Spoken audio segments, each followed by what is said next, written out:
Welcome back to another shiur in our series on Jewish monetary law. In the previous 3 shiurim, we're talking about ways of doing acquisitions and obligations. And we're going to carry on with that, even though I'm going to talk about a slightly different type of case today. Let's say that you send your friend to the supermarket to buy a jar of coffee for you. And he gets there to the supermarket and you've given him the money, right? He's going with your money to buy a jar of coffee. When he gets to the supermarket, he finds that there's a special offer. And anyone who buys a jar of coffee today is being given a free mug. Who does the mug belong to? Can the agent that you've sent, the shliach that you've sent to get the coffee, can he take the mug for himself? Or does he have to give the mug to the person that sent him to the shop? The same question arises very, very often with professional people, with workers. Let's say you've just employed a painter to paint your apartment. And the deal is that you bring the paint. But he says to you, listen, if you want, I can go and buy the paint for you. So you give him the money and he goes off to the paint shop to buy the paint. The owner of the paint shop decides to give him a free offer. You're buying paint from me, I'll give you a whole load of brushes for free. Who does that gift belong to? Does it belong to the painter? Or does it belong to the owner, the guy that employed him, the guy that sent him to buy the paint for him, and the guy who gave him the money to buy the paint for him? And what about in the case of a discount? Let's say the normal price of the paint is 100, and he went to the shop and he got it as a discount. He got it at the price of 90. Does he now have an obligation to give that discount, to pass that discount on to you, his employer? Or no, can he take that difference for himself? As far as you were concerned, the price was 100. And maybe even if you'd gone to buy the paint, you would have had to pay 100. Because maybe the owner of the shop only gave me, the painter, that discount of 10. So what happens in all these types of cases where you send someone else to buy something for you and he gets a gift? What's the halacha in such a case? The Gemara in Ksubas talks about such a situation where the price of wheat was fixed and you send someone to buy wheat for you, and the guy that's selling decides to give them an extra gift. Instead of just giving them a ton, he's going to give them a ton and an extra 10 kilos. Who does that extra 10 kilos belong to? Says the Gemara, they have to divide that extra 10 kilos half-half. The guy, the shliach that went to the shop, is going to get half of that, and the guy that sent him is going to get half. Each one gets half of that gift. Why? Why does it need to be divided half-half? There's 2 separate opinions as to why it needs to be divided half-half. Rashi says straight away on Ala Makom, the reason why you have to split it half and half is because we don't know to whom the owner of the shop wanted to give that gift. What was his intention? Did he intend to give that gift to the shliach, to the agent who walked into my shop? He's the guy that I want to give the gift to. He could have walked into another shop. He could have gone and bought this stuff.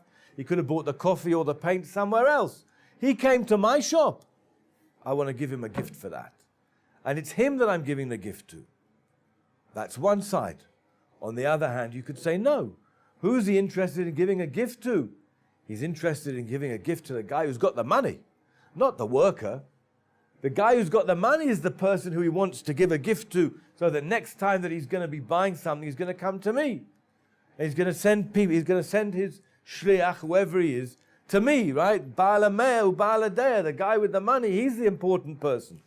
It's with him that the owner of the shop is interested in doing favors and giving gifts to. Says Rashi, we're not sure. Each one of these 2 sides has a strong argument to it. Therefore, we have to divide the gift half-half. It comes out, according to this opinion of Rashi, if we were to know to whom the owner of the shop wants to give the gift, then the gift would belong to that person alone.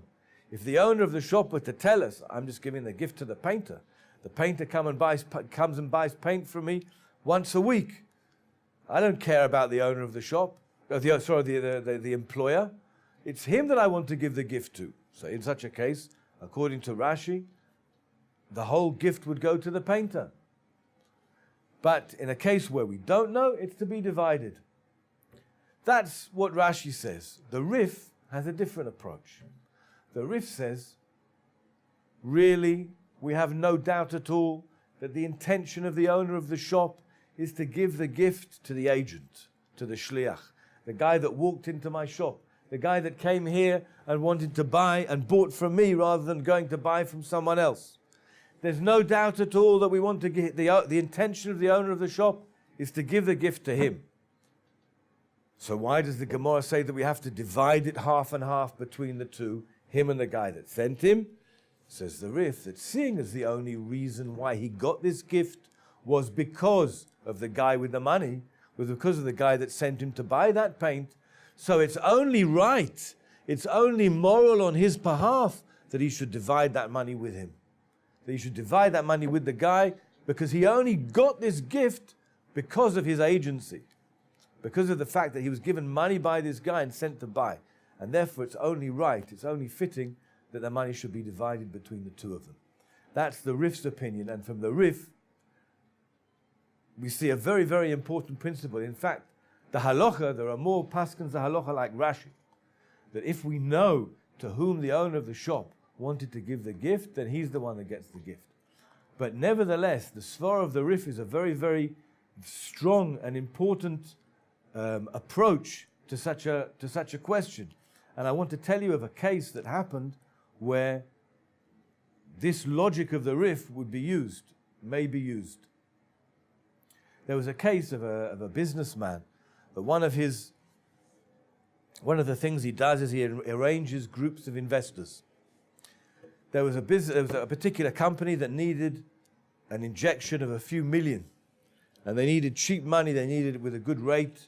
The banks weren't going to give them what they needed, so they turned to this guy to arrange a group of investors that would invest the money in the company to save the company and help the company to progress. Our guy, let's call him Yossi. Yossi knew that it was too big a deal for him to do by himself. And so he got together a group of another 4 or 5 agents, and between this group of 5 guys, they found the investors that were needed to give the injection of funds into this company. Doing such a deal means that they have to get an agency fee. Their fee is a high fee of a percentage of the amount of money that they've managed to raise. After very, very tough negotiations between the two sides, between the sides of the investors and the company, the interest rates were lowered and skimmed so much that the owner of the company felt that he didn't really have anything left to pay the agency fee to Yossi and his friends. Yossi was a good friend of his. He called Yossi to the side and he said, listen, Yossi, in this deal, everything's been skimmed so much that there's nothing really left for me to pay you your agency fee from. But I know that you deserve your fee and you should get your fee. And in another couple of months, there's a big deal that should be coming up. And I'm going to give it to you and your friends, you and your syndicate. And that'll be, I'm not going to let anyone else take it from you. And that'll be, if you like, your payment for this deal. Do you agree? So Yossi said, I don't know. I have to talk it over with the other guys. He met with his friends. They discussed it.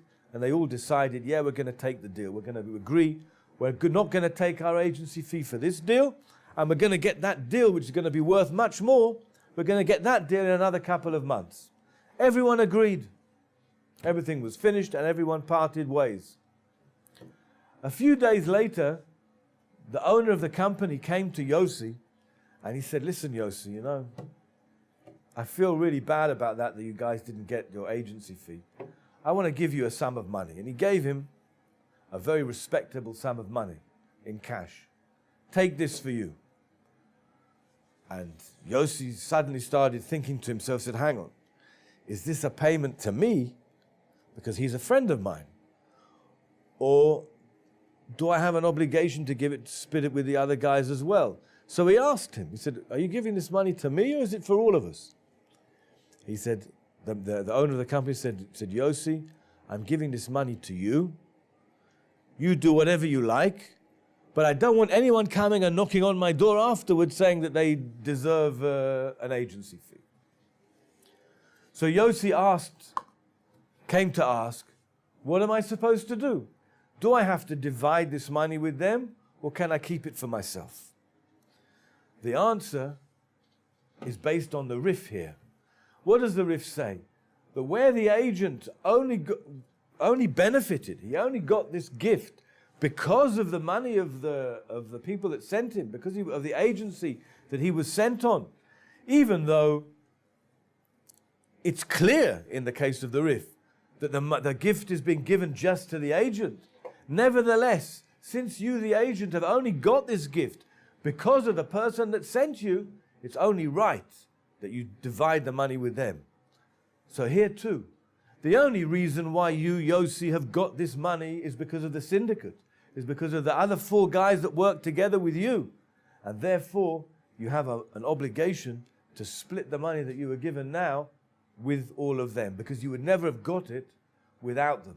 Only because of them have you got it, and therefore you have to split it with them.